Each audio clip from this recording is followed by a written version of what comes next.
Madame, Monsieur, bonsoir. Au menu de questions éco ce soir, une spéciale entreprise. Selon le Haut Commissariat au Plan, seulement une entreprise marocaine sur 6 a dû arrêter ses activités à cause de la Covid-19. Ces chiffres incluent l'arrêt total, mais aussi l'arrêt temporaire.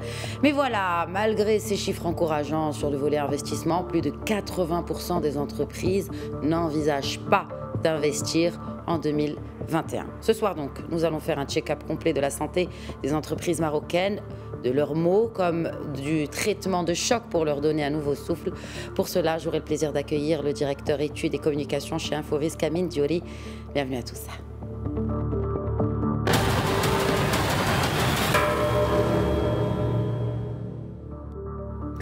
Mais avant d'établir le contact avec notre invité, nous revenons sur ces chiffres du HCP, du Haut Commissariat au Plan, publiés dans la note sur les résultats de la 3e enquête sur l'impact de la crise sanitaire sur les entreprises durant les 6 derniers mois de 2020. L'enquête a été réalisée auprès d'un échantillon de 3600 entreprises, tous secteurs confondus. Découvrons les chiffres les plus importants en compagnie de Ala Benani. 16% des entreprises au Maroc ont dû arrêter définitivement ou temporairement leurs activités à fin 2020. C'est le chiffre annoncé par le HCP, de quoi contredire les prévisions pessimistes relatives à l'activité économique après une année marquée par la pandémie. Dans le détail, la proportion d'entreprises en activité à fin 2020 s'élève à 87,5% pour les grandes entreprises, 89,6% pour les petites et moyennes entreprises et 81% pour les très petites entreprises. Par secteur d'activité, l'hébergement et la restauration continuent toujours de subir les effets de la crise sanitaire. 86,3% des chefs d'entreprise de ces branches ont rapporté une baisse de 50%. Les baisses d'activité supérieures à 50% restent également importantes dans le secteur de la construction avec 68,7%, dans les branches des activités immobilières avec 63% et dans celles de l'industrie du textile et du cuir avec 58,7%. Par contre, l'énergie, l'agroalimentaire et l'industrie chimique semblent être épargnés. Pour ce qui est de la trésorerie, les difficultés touchent à peu près 50% des entreprises. 8% ont une réserve permettant de tenir moins d'un mois, alors que seulement 25% des grandes entreprises disposent de réserves qui peuvent tenir plus de 6 mois. Côté exportation, 81,3% des entreprises exportatrices se disent avoir subi un recul du volume de leurs ventes à l'extérieur pendant le deuxième semestre 2020 comparativement à la même période de l'année 2019. Question projet d'investissement, la dite note fait ressortir que près de 81,1% des entreprises ne prévoient aucun projet d'investissement en 2021. Enfin, en ce qui concerne les emplois, près de 38% des entreprises ont dû réduire leurs effectifs d'employés durant le deuxième semestre 2020. Avec nous par Skype depuis Kenitra, Amine Diori, directeur études et communications d'Inforisque. Bonsoir Amine Diori. Bonsoir Khadija, merci de me recevoir. Merci à vous d'être avec nous. Alors, on vient de l'entendre au tout début de ce récit de mon collègue Ala Benani. Finalement, ces chiffres de HCP contredisent d'autres chiffres qui ont été publiés l'année dernière, dont ceux relatifs aux défaillances d'entreprises, publiés dans cette étude d'Inforisque et qui prévoyaient vraiment une hécatombe du côté de nos entreprises marocaines. Alors, selon vous, ces chiffres sont-ils en phase avec les prévisions de manière globale et celles d'Inforisque de manière plus particulière? Alors, disons que je reprendrai les termes de votre présentation, des chiffres rassurants. Très honnêtement, moi, je n'ai pas vu beaucoup d'éléments rassurants dans le sens où on parle quand même de baisse d'investissement en 2021, on parle de baisse d'activité, on parle d'entreprises pour plus de 20% qui sont toujours en arrêt, soit temporaire, soit définitif d'activité. Donc, les éléments positifs sont plutôt rares dans cette étude. Je vois plutôt, moi, des éléments négatifs. Et puis, en même temps, ça correspond à la réalité que subissent un certain nombre de secteurs d'activité. La majorité aujourd'hui, il faut dire les choses telles qu'elles sont. Même si, effectivement, depuis quelques mois, on voit une reprise de l'activité de manière générale, on est encore loin d'un niveau normal d'activité pour nos entreprises. Par rapport à la situation macroéconomique, et ça vient confirmer aussi les chiffres du HCP, c'est que 2020 aura été une année très difficile en termes de richesse, puisque le PIB va diminuer très certainement entre 6 et 7% selon les prévisions soit du HCP, soit de la Banque mondiale et du FMI. Donc, absolument, le Maroc fait partie des pays de la région MENA la plus touchée par la crise. Et en 2021, tout le monde prévoit plus ou moins une croissance de l'ordre de 4%. Donc, on voit bien qu'effectivement, le rattrapage de cette perte de richesse prendra du temps. Donc, effectivement, on voit bien que les éléments micro de l'étude HCP se conjuguent bien avec les éléments macro en matière de conjoncture économique.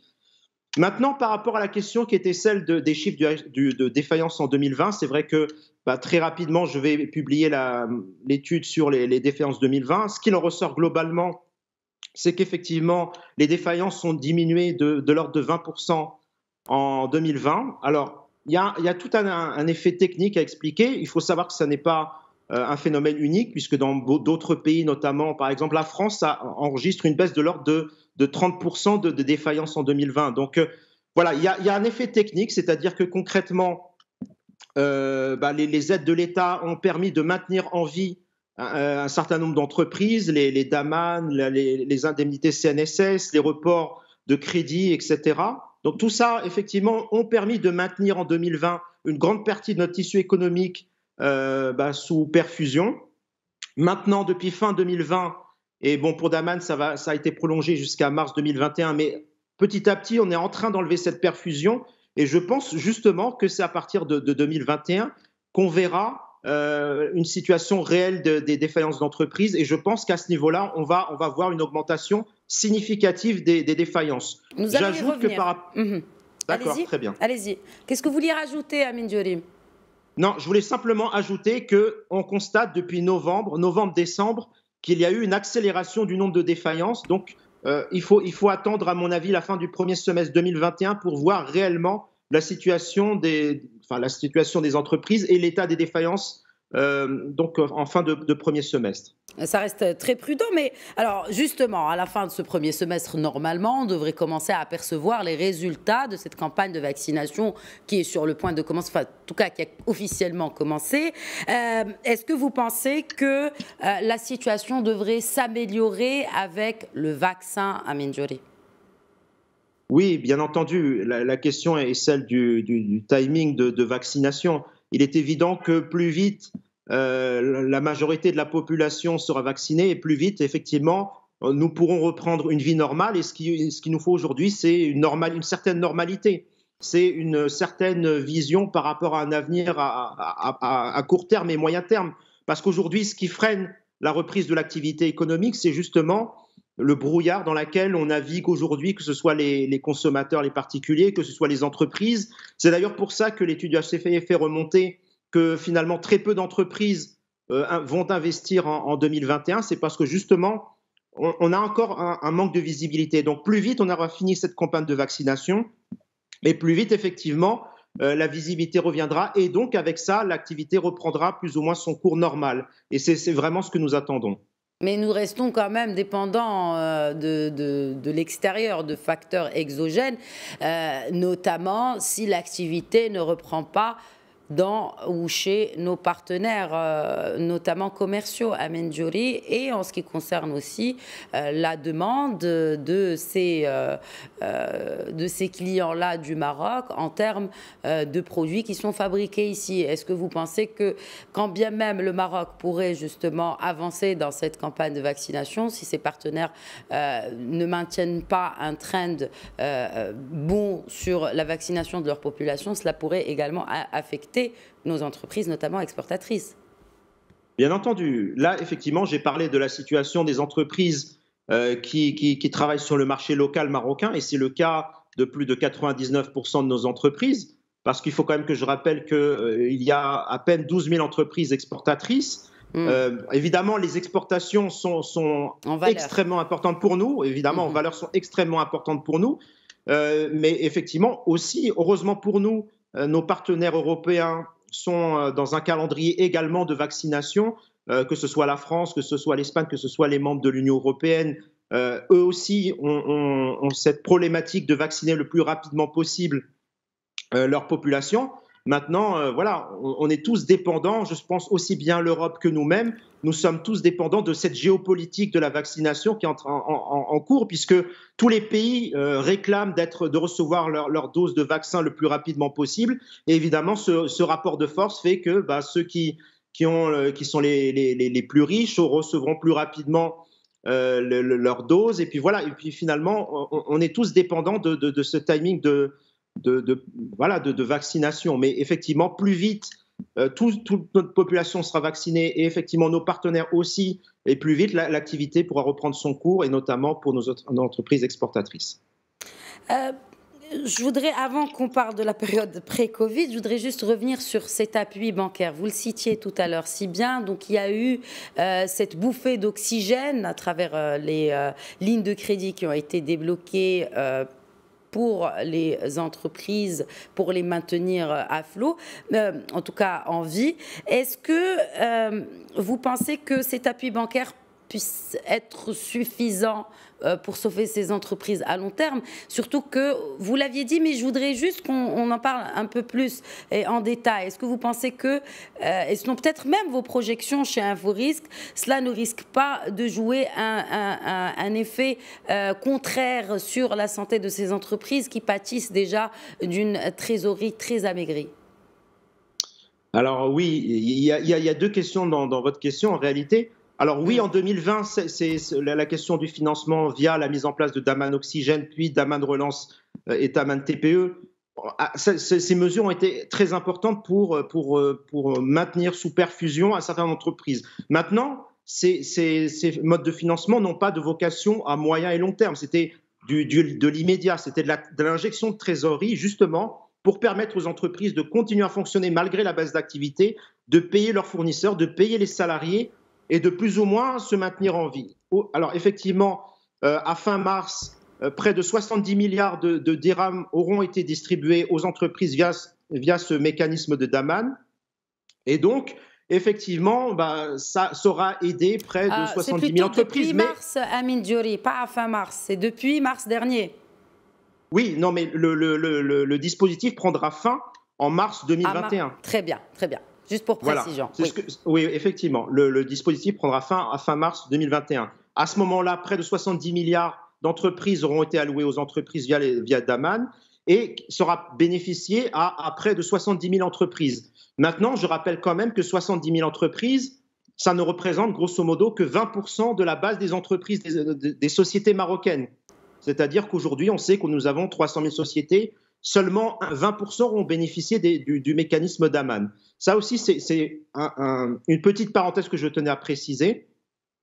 Maintenant, la question, effectivement, elle est extrêmement importante, c'est la question du remboursement, puisqu'il faut quand même savoir, aujourd'hui, nous savons, via l'étude HCP, mais voilà, tous les retours que nous recevons des entreprises montrent qu'effectivement, notamment pour les TPME, des difficultés de trésorerie, et à ces difficultés vont s'ajouter celles du remboursement, ne serait-ce que du report des paiements d'emprunts bancaires, les remboursements de Daman, et donc forcément tout ça va peser effectivement sur le cash flow qui doit sortir de l'entreprise et donc pourrait accélérer les difficultés que connaissent ces entreprises. L'État seul est-il en mesure aujourd'hui de sauver ces entreprises? Vous avez évoqué l'exemple de la France avec un gros dispositif pour soutenir les entreprises françaises qui a finalement réussi à les sauver, en tout cas pour le moment. Mais est-ce que vous pensez qu'aujourd'hui, l'État marocain, avec tous les efforts déployés, peut effectivement sauver ces entreprises-là de la banqueroute? Alors, je ferai une réponse en deux parties. La première, c'est que heureusement que l'État a mis les moyens nécessaires pendant la période difficile du confinement, justement pour maintenir en vie une grande partie de nos entreprises avec beaucoup de salariés, donc limiter la casse d'un point de vue salarial, même si on le voit à travers l'étude du HCP, qu'il y a eu quand même un certain nombre de licenciements, malheureusement. Mais malgré tout, ces mesures étaient nécessaires. Maintenant, il faut être clair, maintenir en vie les entreprises via des mesures, ça coûte extrêmement cher. Il suffit de voir en Europe combien ça coûte. On parle de centaines, voire de milliers de milliards d'euros d'aide des différents États. Nous-mêmes, aujourd'hui, l'État marocain n'a pas la possibilité de continuer à sortir des fonds de manière infinie pour aider les entreprises. Il faut être très clair. Avant le début de cette crise, on était dans une situation de déficit budgétaire quasi chronique, c'est-à-dire que les dépenses de l'État étaient supérieures à nos ressources, qu'aujourd'hui, on a du mal à augmenter nos ressources. En plus, on est dans un cercle vicieux dans le sens où plus la conjoncture est mauvaise, plus les impôts rentrent mal, puisqu'évidemment, il y a moins de consommation, les entreprises font moins de bénéfices. Donc, ça veut dire que il y a moins d'IR, il y a moins de TVA, il y a moins d'IS, donc forcément, on a moins de ressources. Et donc, forcément, ça n'aide pas non plus l'État à pouvoir aider de manière extensive toutes les entreprises. Et donc, effectivement, c'est pour ça qu'on a parlé de ça au début de cette émission, c'est qu'effectivement, on est fortement dépendant de la fin du calendrier vaccinal. C'est à partir de là qu'effectivement, une activité économique normale pourra reprendre, et c'est réellement ça qui pourra sauver les entreprises. Reprendre un cours normal, justement. Revenons à cette époque où la vie était normale. Avant la Covid-19, la vie était normale, certes, mais elle n'était pas si facile que cela pour les entreprises. Est-ce que vous pensez ou en tout cas, comment cette crise Covid-19 a accentué les difficultés dont souffraient déjà nombre d'entreprises marocaines, si ce n'est la majorité? Oui, effectivement. Alors déjà, il faut être clair, il y a deux effets majeurs de cette crise sur les entreprises. Baisse importante d'activité. Notre dernière étude montait en moyenne moins 34% sur 2020. Ça représente globalement sur l'ensemble des entreprises une baisse de chiffre d'affaires de l'ordre de moins 400 milliards de dirhams en 2020.